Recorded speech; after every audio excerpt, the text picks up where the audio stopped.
तो देखिए, हिमाचल की राजनीति में पॉलिटिक्स में बयानबाजी तेज होती जा रही है। मुख्यमंत्री सुखविंदर सिंह सुक्खू के भाजपा में गुटबाजी वाले बयान पर भारतीय जनता पार्टी विधायक रणधीर शर्मा ने कड़ा पलटवार किया है। रणधीर शर्मा ने मुख्यमंत्री के आरोपों को निराधार बताते हुए कहा कि जयराम ठाकुर मजबूती से नेता प्रतिपक्ष की भूमिका निभा रहे हैं, कांग्रेस सरकार की नीतियों को उजागर कर रहे हैं और उन्होंने कहा कि मुख्यमंत्री बौखलाहट में ऐसे बयान दे देते हैं। साथ ही उन्होंने दावा किया है, क्लेम किया है कि भाजपा पूरे देश में मजबूत हो रही है, जबकि कांग्रेस पूरे देश में जो है नेशन वाइड कमजोर हो रही है। रणधीर शर्मा ने मुख्यमंत्री पर जनता को गुमराह करने का आरोप लगाते हुए प्रदेश सरकार को आत्मनिर्भर बनने के लिए ठोस कदम उठाने की सलाह दी है।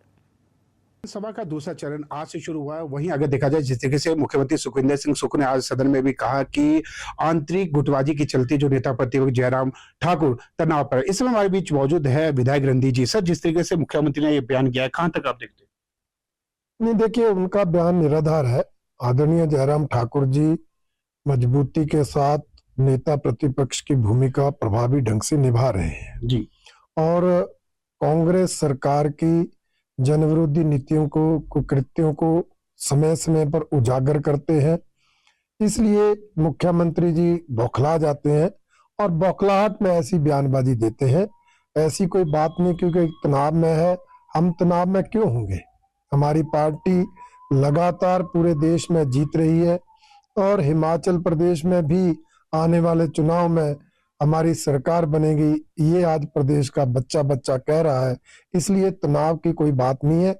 ये मुख्यमंत्री जी निराधार बातें करते हैं। जी रणधीर जी, जिस तरीके से लगातार देखा जा रहा है, आज सदन भी मुख्यमंत्री सुखविंदर सिंह सुक्खू ने कहा कि जिस तरीके से जो केंद्र सरकार है वो प्रदेश के साथ भेदभाव कर रही है। अगर देखा जाए, भाजपा के कार्यकाल के दौरान 70,000 यानी कि आरटीजी और अन्य जो जीएसटी टैक्स को लेकर आए थे, जबकि जो सुखविंदर सिंह सुक्खू की सरकार में अभी तक यानी कि जो 3.5 वर्ष से अधिक का समय हुआ है, इसमें केवल मात्र 17,000 करोड़ की करीब ही मिला है।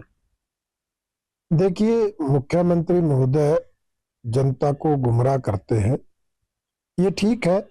भारतीय जनता पार्टी की सरकार के समय जीएसटी कंपोजिशन भी मिलता था, कंपेंसेशन भी मिलता था और जो आरजीडी भी मिलती रही है।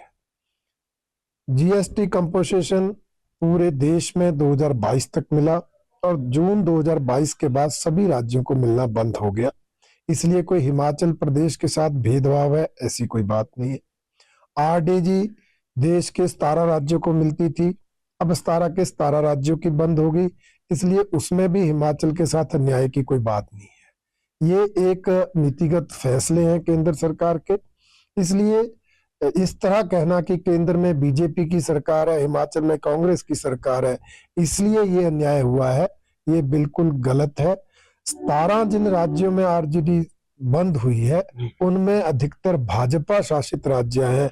हरियाणा भी उसमें है, बिहार भी उसमें है, उत्तराखंड भी उसमें है। ऐसे अनेक राज्य हैं जिनकी आरजीडी बंद हुई है। इसलिए नीतिगत फैसले हैं। इसलिए हिमाचल प्रदेश को, विशेषकर इस सरकार को, अपनी कमियों को पहचानना चाहिए और हिमाचल आत्मनिर्भर बने उस ओर कदम बढ़ाने चाहिए। सिर्फ आलोचना करके, निंदा करके हम प्रदेश को आगे नहीं बढ़ा सकते। उस दृष्टि से सरकार विचार करे, उस दृष्टि से सरकार काम करे तो हिमाचल प्रदेश संपन्न राज्य है। आवश्यकता है सही नीतियों की। सही नीतियां बनेंगी तो हिमाचल अपने पैरों पर खड़ा होगा। जी बिल्कुल, ये थे विधायक रणधीर जी। इनका स्पष्ट रूप से कहना है कि अगर सही नीतियां बनाएंगे तो प्रदेश कहीं ना तो कहीं आत्मनिर्भर बनेगा। कामेश्वर शर्मा की रिपोर्ट, शिमला से।